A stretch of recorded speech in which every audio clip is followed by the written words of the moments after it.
14장 한국의 생활문화.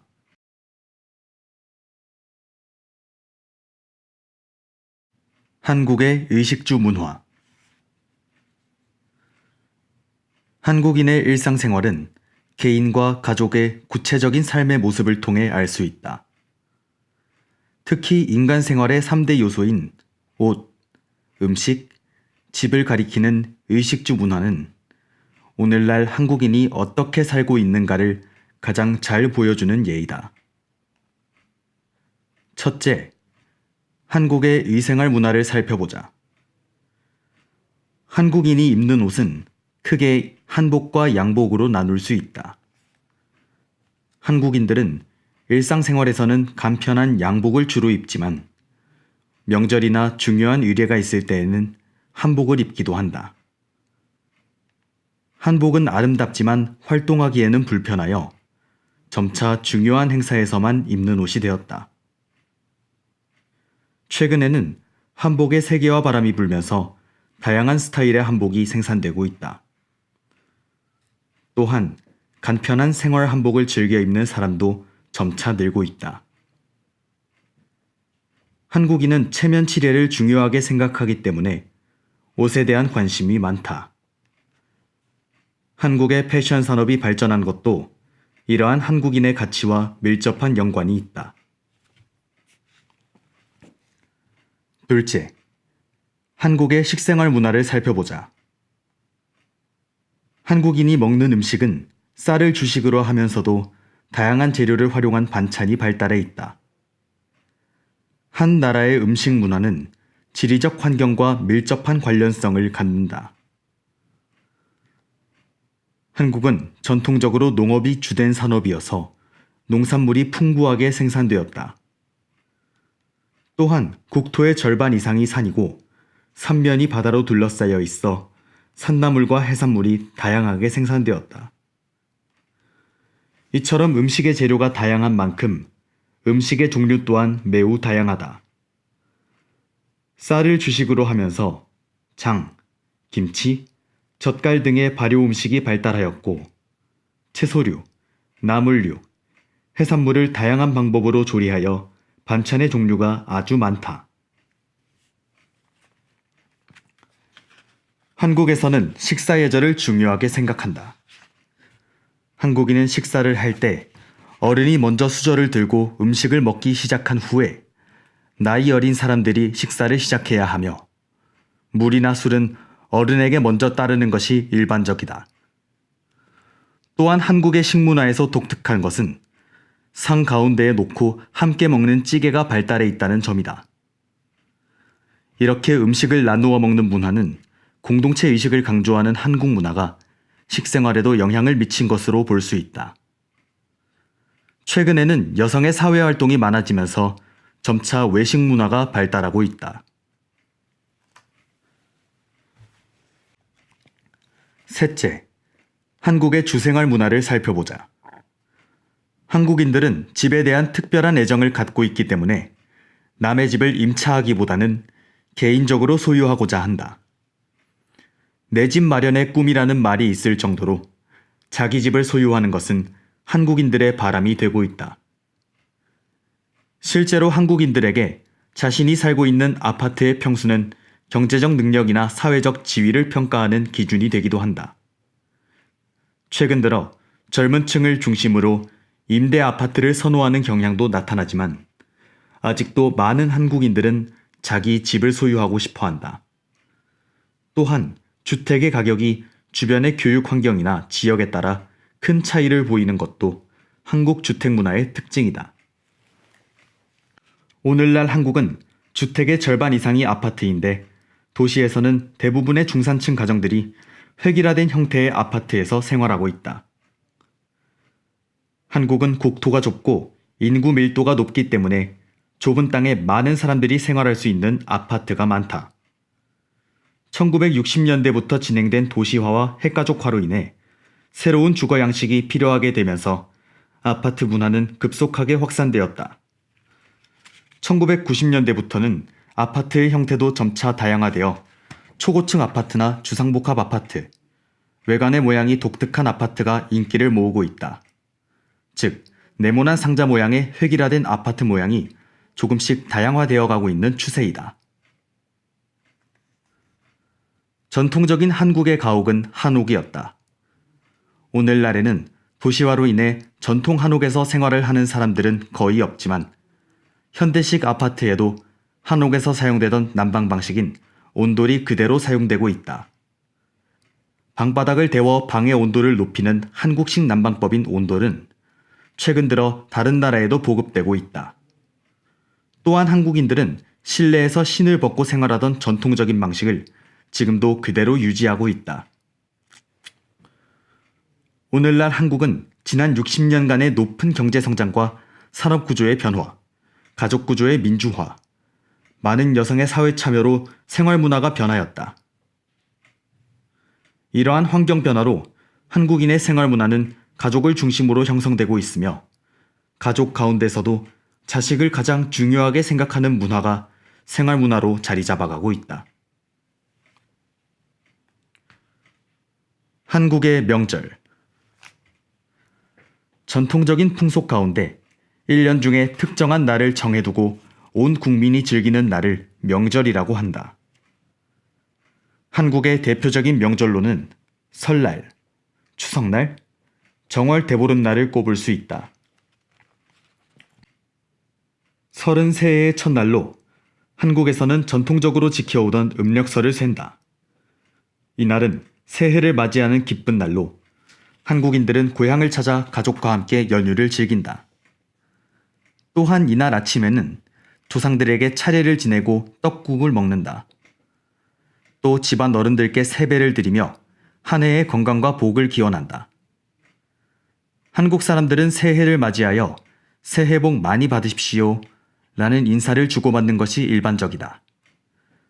요즘에는 양력 1월 1일을 세는 사람들도 점차 늘어나고 있지만 아직도 많은 한국인들은 음력설을 샌다. 추석은 음력 8월 보름날로 한 해 동안의 농사일을 마무리하고 풍년의 기쁨을 서로 나누며 조상에게 감사하는 날이다. 흔히 추석을 8월 한가위라고 부르는데 이날은 밝고 둥근 달을 볼 수 있는 대표적인 가을 명절이다.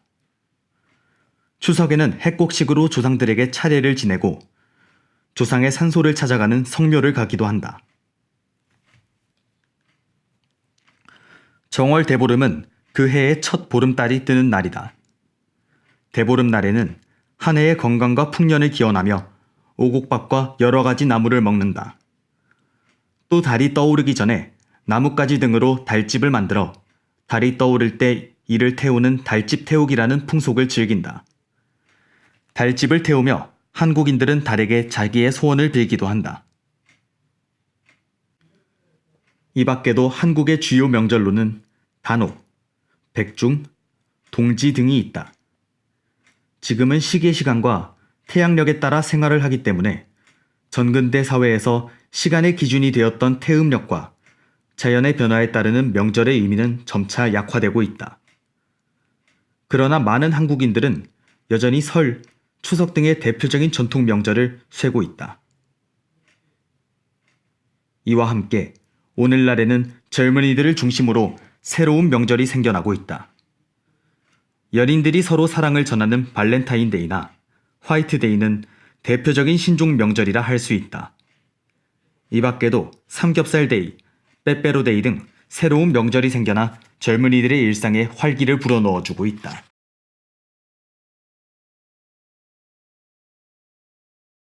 한국의 통과의례. 통과의례란 출생, 결혼, 죽음 등 한 사람이 일생 동안 살면서 새로운 단계로 넘어갈 때 치르는 행사를 말한다. 한국인에게 가장 중요한 통과의례는 출생, 혼례, 상례에 해당하는 행사인 돌잔치, 결혼식, 장례식이다. 돌잔치는 아기가 태어난 지 1년이 되는 날인 돌날에 치르는 행사이다. 이날에는 가까운 친척과 이웃이 모여 아기가 위험한 시기를 잘 넘기고 건강하게 성장한 것을 축하하는 자리를 갖는다. 과거에는 집에서 돌잔치를 열었지만 오늘날에는 주로 뷔페에서 돌잔치를 연다.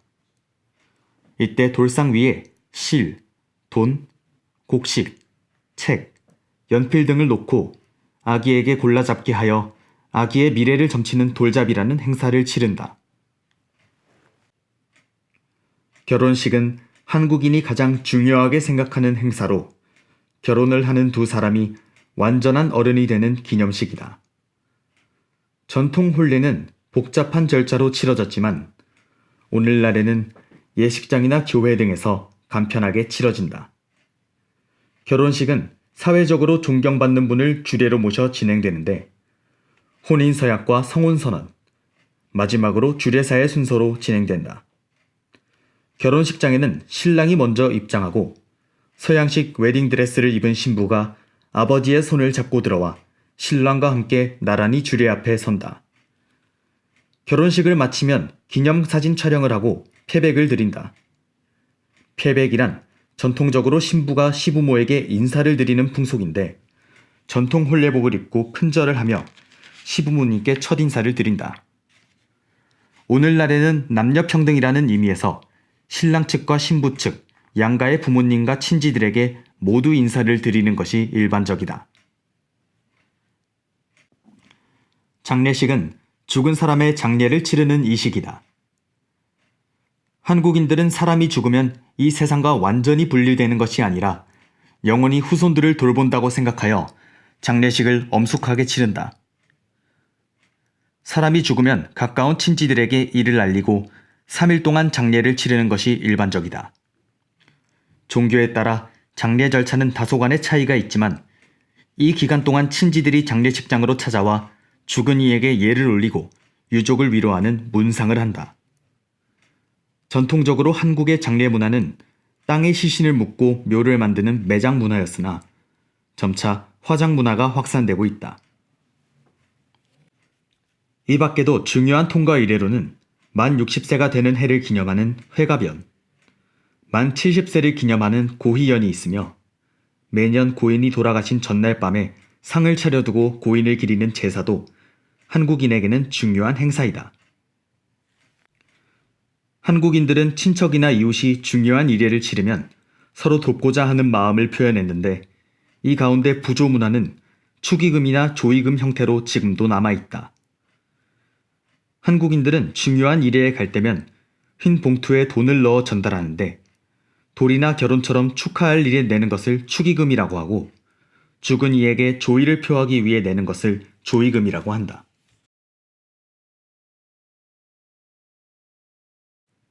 한국의 여가 생활.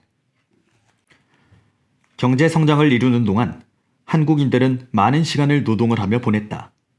그러나 경제적 여유가 생기면서 여가 활동에 대한 관심이 증가하고 있다. 특히 2000년대 이후에는 주 5일제 근무로 인해 일하는 시간이 줄어들면서 한국인들은 점차 자신이 즐길 수 있는 여가 활동에 적극적으로 참여하고 있다. 한국에는 산이 많기 때문에 많은 한국인들은 등산을 즐긴다. 주말이나 휴가를 이용하여 산을 오르는 이들은 등산 동호회를 만들어 활발하게 활동하고 있다. 실제로 한국의 전체 국립공원 22개 중에서 산악국립공원이 18개나 되기 때문에 한국인들은 쉽게 등산을 즐길 수 있다. 또한 한국은 사계절이 뚜렷하여 계절에 따라 다채로운 자연 경관을 감상할 수 있기 때문에 도보 여행을 하는 사람들도 많다. 운동 경기 관람도 많은 한국인이 여가 시간을 보내는 방법 중 하나이다. 2002년에 한일 월드컵이 개최되면서 축구는 전 국민이 좋아하는 스포츠가 되었다. 이와 함께 주말이면 TV를 통해 중계되는 야구 경기나 농구 경기도 한국인이 즐겨 관람하는 경기라 할 수 있다. 온라인 게임은 한국의 학생들이 여가 시간을 보내는 대표적인 놀이이다. 한국의 인터넷 보급률과 속도는 세계 최고를 자랑하는데 이러한 통신 환경 덕분에 컴퓨터 게임을 즐기는 사람들이 많아졌다. 최근에는 온라인 게임이 e스포츠로 주목받으면서 한국의 많은 청소년들은 프로게이머가 되기를 꿈꾸기도 한다. 노래방은 한국인이 일상적인 모임에서 식사를 하거나 술을 마신 뒤 즐겨 찾는 곳이다. 이곳에서는 가사가 화면에 나오는 반주기를 보며 노래를 부를 수 있다. 노래 부르기를 즐기는 한국인들은 가족이나 친구, 직장 동료들이 모일 때면 노래방에서 노래를 부르며 즐거운 시간을 보낸다. 이러한 노래방의 인기는 다양한 방 문화를 확산시키게 되었다. PC방, 찜질방, 만화방 등이 생겨 마치 자신의 집에 있는 안방과 같이 편안한 느낌으로 여가를 즐기는 문화가 보편화되어 있다. 오늘날 한국인들은 일 중독에서 벗어나 삶의 여유를 찾기 위해 여가 생활에 적극 참여하고 있다. 여행을 떠나거나 종교 활동에 참가하는 사람들도 많아졌고, 공통의 관심사나 취미를 즐기는 각종 동호회가 늘어나고 있다. 한편 1인 가구가 증가하면서 혼자 여가 시간을 보내는 사람들도 많아지고 있다. 한국의 인사예절. 일상생활에서 가장 기본이 되는 예절은 인사예절이다. 한국에서는 윗사람과 아랫사람, 친한 사람과 그러지 않은 사람에 따라 인사하는 방법이 다르다. 요즘은 악수를 하는 것이 일반적이지만 윗사람에게 아랫사람이 먼저 악수를 청하지 않는 것이 예절이다. 또한 악수를 할 때도 머리를 함께 숙이는 전통적인 인사 방식이 사용되고 있다.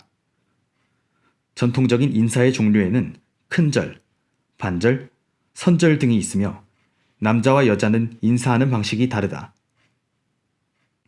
큰절은 결혼식이나 제사 등의 이식이나 우더른에게 예의를 갖추어야 할 때에 하는 가장 정중한 인사 방법이다. 남자는 두 손을 모아 땅에 대고 허리를 굽혀 머리를 숙이고, 여자는 두 손을 이마에 마주대고 앉아서 허리를 굽힌다. 반절은 윗사람이 아랫사람의 절에 대해 맞절을 해야 할 때 주로 하는 인사 방법으로 큰절과 비슷하나 앉은 자리에서 머리를 약간 숙인다. 선절은 서서 하는 절로 허리를 굽히는 인사 방법이다. 주로 밖에서 윗사람을 만났을 때 하는 인사 방식으로 허리를 굽히는 정도에 따라 공손함의 정도가 달라진다.